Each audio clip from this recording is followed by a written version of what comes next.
Now, your Storm Tracker team forecast with meteorologist Alex Noel.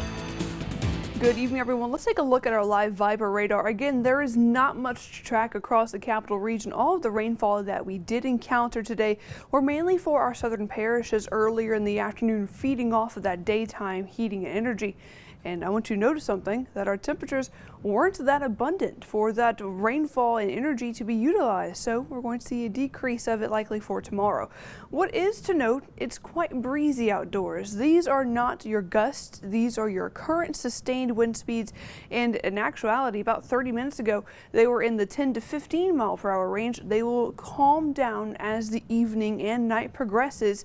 But again, as we warm up through the day tomorrow, especially through the afternoon and evening hours of the day, we're likely going to see some more breezy winds up to 20-25 miles per hour in some locations, especially closer to the coastline. So if you do have any outdoor plans or going shopping, beware of the shopping carts. I know I learned my lesson today.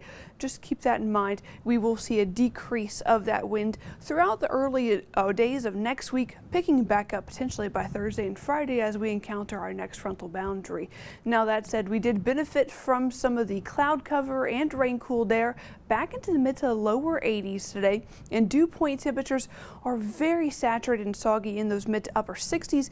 But again, there's not a lift in the air, thus, and you can see around the I-10 corridor, that is the cutoff. Further south, you've got saturated and soupy atmospheric conditions. Further north, you've got drier conditions. So where you are likely to see rainfall is where temperatures are warmer and more saturated. On the satellite radar, it's pretty easy to see towards the south. We're tracking this area of low pressure. It's a Gulf low pressure, which can be a little intimidating to some, but it is not a tropical system by any means.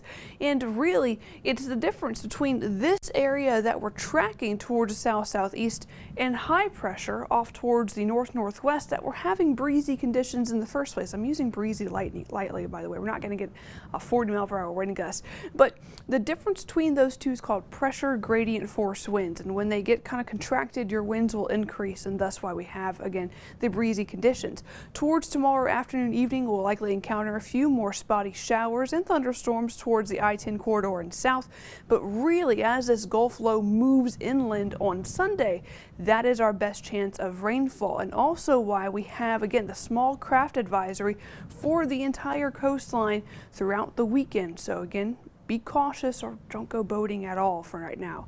Tonight, overnight lows fall back down into those upper 60s. Tomorrow, daytime highs rebound all the way into the upper 80s. Some of you may be a bit cooler through the next 7 days. Keep the rain gear nearby later this weekend. DJ, back to you.